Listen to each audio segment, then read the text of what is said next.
Leave No Trace is a drama film about a father named Will, an Iraq war veteran suffering from post-traumatic stress syndrome, and his 13-year-old daughter named Tom, who are living a sort of survivalist existence in almost total isolation in a vast forest of Portland, Oregon. The two of them make their money by selling his medicine to other war veterans living in similar conditions and circumstances, and they rarely enter town for the occasional food and supplies. After Tom commits a small mistake and is spotted in the woods, officers arrest them and place them into social services. Unable to adapt to their new surroundings, they will eventually set off on a harrowing journey back to their old home in the woods. This is such an amazing film in how it operates on such a contained, such an externalized, and such a realistic level. Allegedly, director Debra Granik and main actor Ben Foster, the more they worked on his character, the more they stripped him back. The more they removed parts from his dialogue, the more they made him have to communicate through his actions and through his behavior. There's a very interesting scene in the film, right after they get sent into social services, when he has to answer a whole bunch of yes and no questions about his emotions on a computer. And you can just really fucking see it on this guy, that the more he has to speak, the more distressed and the more upset and the more frustrated and confused he becomes. So he's not much of a talker, to say the least. And it's a very interesting dynamic between him and his daughter, a dynamic that has most probably existed for a very long time, and it's a dynamic in which he doesn't even necessarily have to say a lot, because she is perfectly capable of deciphering him, perfectly capable of knowing when he is experiencing discomfort. She even seems to know his very next move right before he is even about to make it, you know? And there's something so fascinating and human about that. It really reminds me of people in real life, you know? When you are with someone who is very close to you, you know, a very close friend or a family member or something, you kind of know each other's behavior, you know? Nothing has to be necessarily spelled out. You don't have to over-explain yourselves. You can know when a person is experiencing discomfort, even when that person is not verbalizing it. Her mother seems to be completely out of the picture. She is deceased.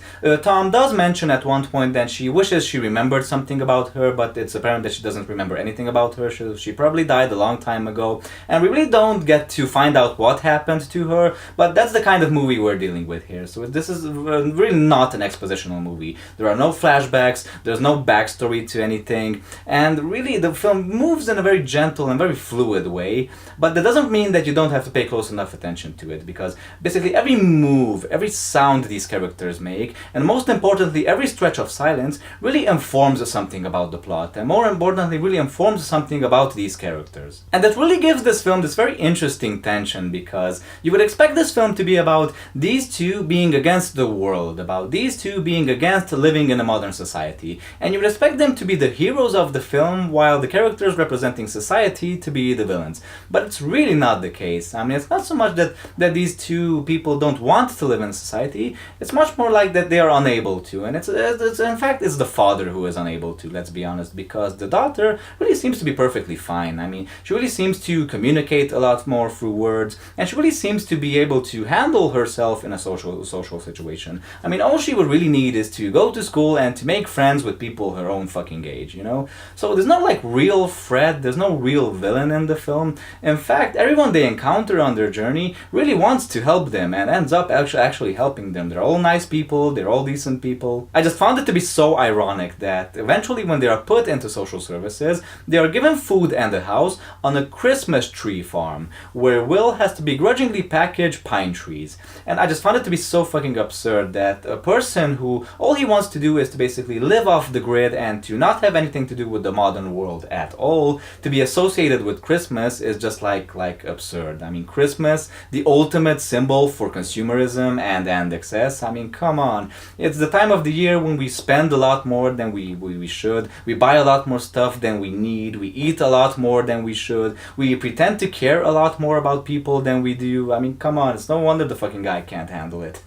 And this creates a lot of tension. I mean, both of them, the father and the daughter, suffer a lot through the process, and she reluctantly follows him in his path, but the situation unfortunately will eventually start pulling them apart. Despite Will's inability to adapt, he actually truly loves his daughter, and he even respects her a whole lot. He actually does treat her like a woman, and she on the other hand really loves him and respects him right back. So it really makes his character very endearing. You actually truly get the sense that he is a victim here. He's not some sort of bully, he's not some sort of adamant sustainer of a certain ideology. I mean, that's not the reason and he wants to live this lifestyle. It's very ironic that the society for which he has sacrificed so much for is exactly the society to which he cannot come back to which he cannot return, and in which he cannot re-establish himself. And he is well aware of the fact that he is a broken man, and he admits it without any hesitation. There is this whole ongoing conversation in the film about the wants and the needs. What are the things that we only want but we don't truly need, and how do we eliminate those?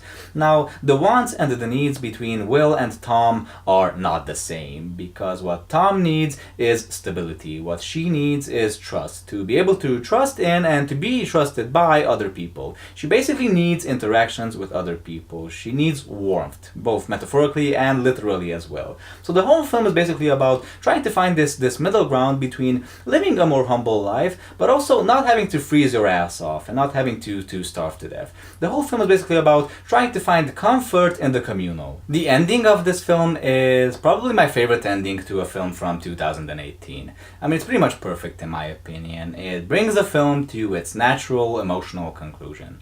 There is no music, there are no grand speeches. Things are just left to linger for a little bit. And I thought it was amazing. I thought this film was amazing, and I highly recommend it to you guys. Please watch Leave No Trace, folks, because it is awesome. It was kind of like a mix for me between something like Captain Fantastic and The Road. And if you haven't seen those, then watch those as well, because they're amazing. My question to you guys would be, what are some of your favorite films about characters who are unable to integrate into society?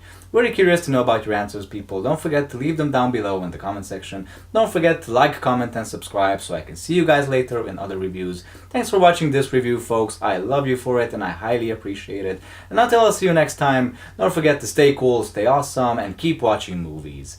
Goodbye, people.